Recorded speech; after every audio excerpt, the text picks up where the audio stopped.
Vo februári tohto roku sa začala výstavba cyklistickej trasy medzi Piešťanmi a Vrbovým. Postavená bude na telese bývalej železničnej trate. Cyklotrasa bude mať celkovú dĺžku 17 km, z toho 7 km bude viesť po bývalej železnici. Ak pôjde všetko podľa plánu, cyklochodník by mal byť dokončený na prelome rokov 2024-2025. Využívať ho budú môcť obyvatelia na cestu do školy, do práce, ale bude to aj veľmi pekná cykloturistická trasa. Máte sa na čo tešiť.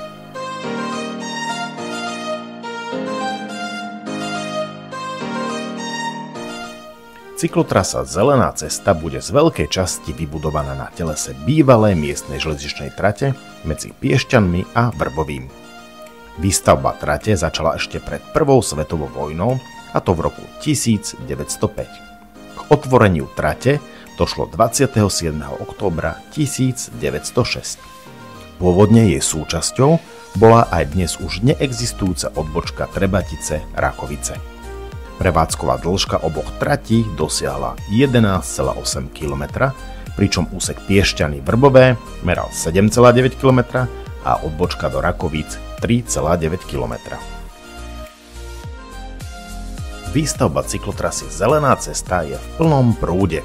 Približne 70% úseku novej cyklotrasy je už potiahnutých prvou vrstvou asfaltu o hrúbke 7 cm, na ktorú bude nanesená ešte druhá 4 cm finálna vrstva.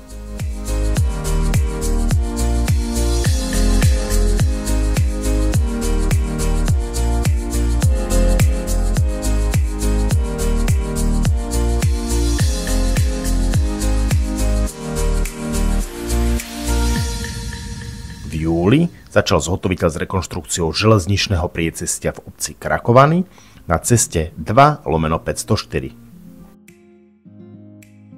Asfaltový povrch cyklotrasy bude pozdĺž celej dĺžky v bývalom telese koľajníc opatrený štrkovou krajnicou o šírke 25 cm z každej strany. V rámci výstavby sú už zrekonštruované 3 mosty, a to v Krakovanoch, Trebaticiach a nad suchým korytom Dudváhu. S nástupom automobilovej dopravy význam trate nenávratne upadal. Dňa 3. júna 1973 bola odbočka v úseku Trebatice Rakovice úplne zrušená a neskôr aj zlikvidovaná. O pár rokov neskôr, v roku 1978, bola na trati z Piešťan do Vrbového zastavená osobná doprava. V roku 2003 nastalo zrušenie jedinej stanici na trati, a to Vrbového. Tým prestali jazdiť pravidelné manipulačné vlaky, čím vlastne došlo k zrušeniu nákladnej dopravy. Odvtedy bola trať opustená. V roku 2008 vznikla myšlienka na vybudovanie cyklotrasy, ktorá by stála v koridore železničnej trate. Po dlhých rokoch príprav sa výstavba začala vo februári 2024. Pre cyklistov tak vznikne bezpečné spojenie na trase Vrbové, Krakovany, Trebatice a Piešťany.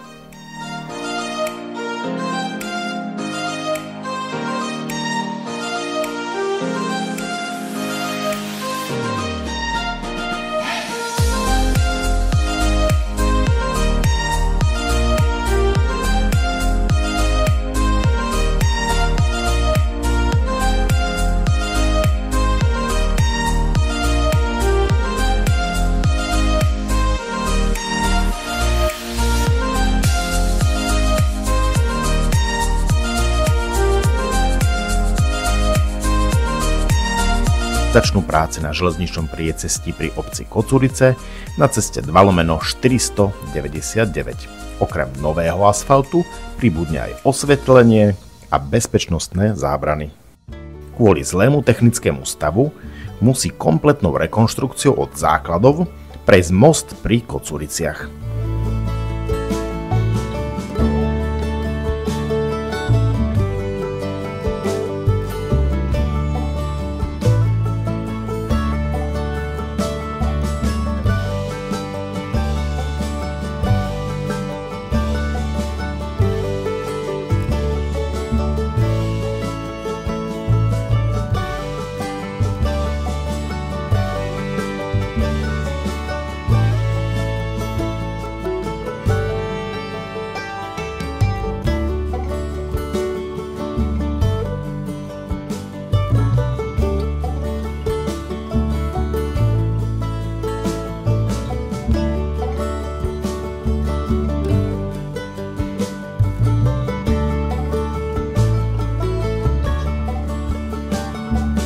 Aktuálne prebiehajú práce na moste nad Orvišským kanálom a na moste pri Kocuriciach.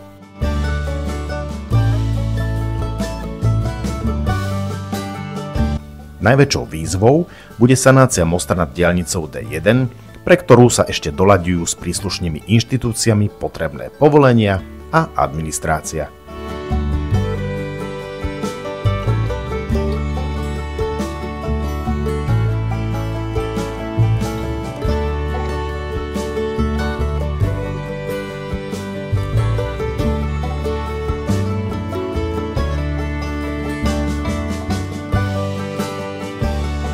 Po dlhých rokoch príprav sa výstavba začala vo februári 2024. Pre cyklistov tak vznikne bezpečné spojenie na trase Vrbové, Krakovany, Trebatice a Piešťany.